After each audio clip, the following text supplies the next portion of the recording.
Welcome to the Egg Whisperer Show, a program exclusively designed to promote reproductive health awareness and discuss fertility preservation options. Here is your host, the Harvard-educated fertility specialist, Dr. Amy. She's known as the Egg Whisperer. Fertility expert Dr. Amy Abazadeh. Hi everyone. Yet another success Welcome to tonight's Egg Whisperer Show. I'm super excited to be here, super excited to be here tonight. Welcome everybody. So tonight's show is all about how to plan your fertility future. You don't have to be a fertility specialist to do that. You don't really have to have much basic science background at all. So I want to teach everyone who's listening the basics of planning their fertility, just like you were to plan, let's say, a vacation. So step one, in order to be able to do that, you really just have to know one thing. And I know I'm being kind of funny when I say this, but the one thing, if everyone who's planning their fertility future should know, it's that you're not a bunny. Yes, I did just say that. You're not a bunny. I'm not a bunny. You're not a bunny. Anyone who's watching tonight is not a bunny, unless you're holding a bunny. And then that's kind of cool, kind of cute. But anyways, I know that there are some really neat people out there that have bunnies. Anyways, so what is it about human beings that makes us different than bunnies? Well, human beings ovulate 1 egg a month. Unlike bunnies that are induced ovulators, meaning they ovulate with every act of intercourse, we don't do that. So at most we ovulate 1 egg a month, and that egg that gets ovulated may not necessarily be a healthy egg. So the chance that an egg is actually healthy is only about 15% at best, and that's when we're in our 20s. So as we get older, the chance that an egg is actually genetically viable goes down. So women have a finite number of eggs, and unfortunately there are so many women out there, and that's what I'm trying to do by educating everybody, that are ready to have kids at a time when their eggs are not as healthy. So if you realize when you're, let's say, planning your fertility future, that number one, you're not a bunny. Number two, each ovulation has at best a 15% chance of turning into a pregnancy, and that getting pregnant can take 6 months for up to 85% of people, and sometimes over a year for about 1 in 8. And not only that, when you're planning your future, is to know that about 20%, some studies say closer to 25, maybe even 30% of all human pregnancies actually end really early. Sometimes so early people don't even know they're pregnant, but a lot of times in the first trimester. And it's not because you did anything wrong or did anything to deserve the abnormal pregnancy, but it's just part of the human experience. So when you're, let's say, considering an egg freeze, which is IVF without the F, get it? Without the F is fertilization. So when you're doing that, you're actually rescuing eggs from being lost. So what does that basically make me? I mean, you think I'm a fertility doctor, but I'm actually an egg rescuer. I literally sit in my office all day long, and it feels like I have a life vest on, and I'm sending out also little life vests to all the cute little eggs that I see, literally every day, all day long. I'm saving eggs from being lost. And that's what fertility treatment is. Fertility treatment is rescuing eggs from being lost, and you can never get them back again. Fertility treatment isn't about helping people run out of eggs too soon or going into menopause early. That's not what it's about. So as an egg rescuer, I want people to know what their levels are, what their fertility chances are at the age that they're at. Okay, so this is how you basically plan your fertility future. If you know how to plan a vacation, this is something that everyone can do. So I found this picture and I said, oh my gosh, this place is gorgeous. Where is it? This is the Maldives. Paula, did I say that right? I think so. Okay, Maldives. So I pulled this picture out and I said, that is so pretty. I want to be there. But I'm not there because if your ovaries are working, so am I. So I'm not going there until everyone I meet is pregnant. And seriously, that's my line, no joke. And every time I meet someone, I'm like, oh, now I can't go on another vacation because I want you to get pregnant too. But that's really my problem, not yours. So back to the Maldives, when you're looking at this beautiful scenery, the first thing I ask myself is, what do I want? And I want to go there, okay?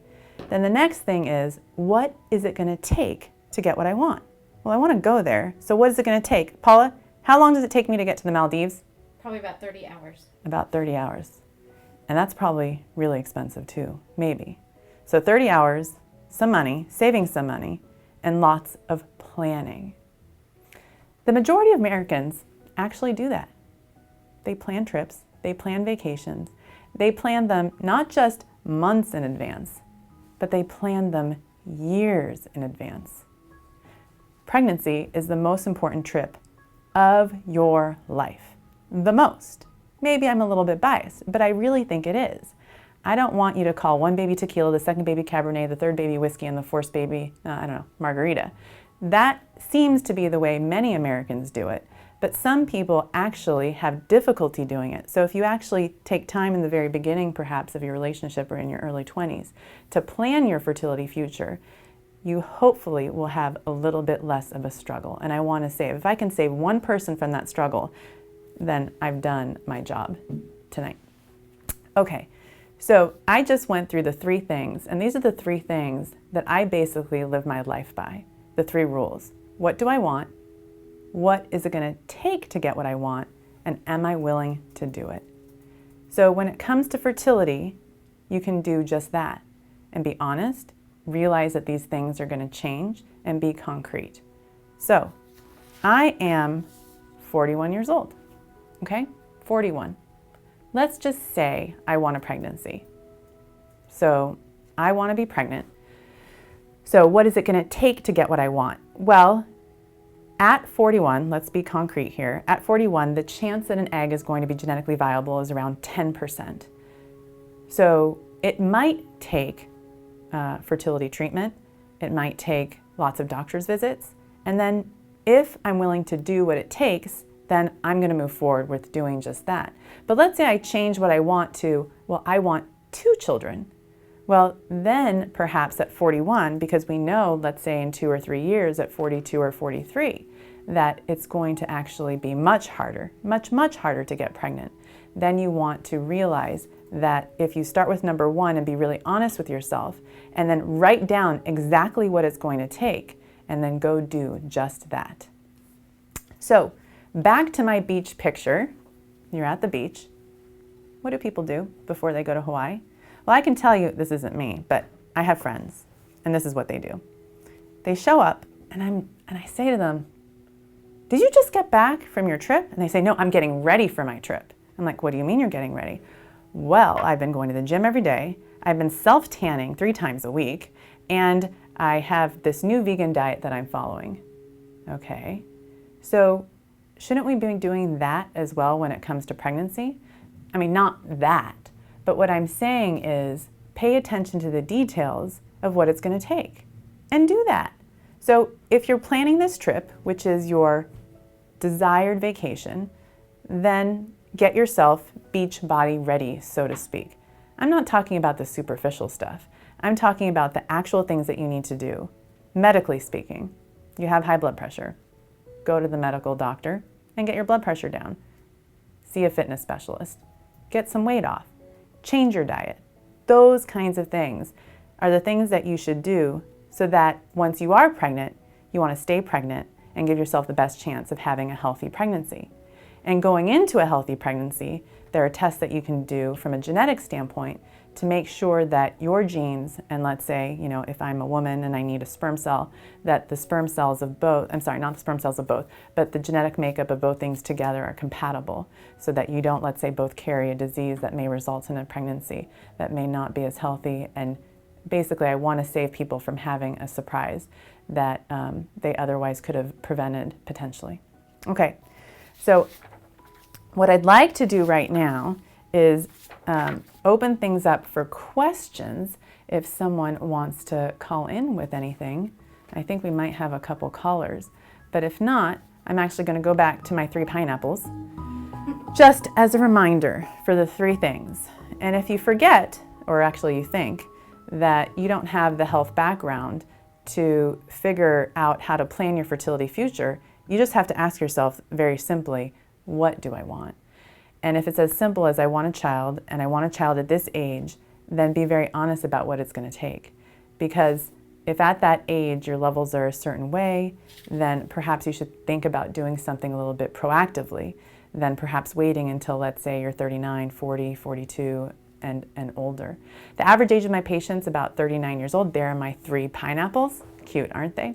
I received lots of pineapple gifts lately, and I think it's because pineapples, the core of the pineapple seems to be trending quite a bit with the bromelain inside as being an anti-inflammatory supplement that people take right after transfer. So I don't know, I just thought I'd add a pineapple to my slide today. Okay, well, thank you guys for watching. I really appreciate it. I hope that every single person who is watching gets and has the family of their dreams. Being a parent is one of the most difficult jobs anybody can have. My patients tell me all the time that they want to be covered in poop, covered in vomit, I did just say that, covered in pee, never sleep, and I want anyone who wants that job to have that job, and I want everyone to live the life of their dreams. And if that includes a family, well, I want you to have the family of your dreams as well. So good night. Thank you for watching and listening, and I look forward to seeing you guys next week as well.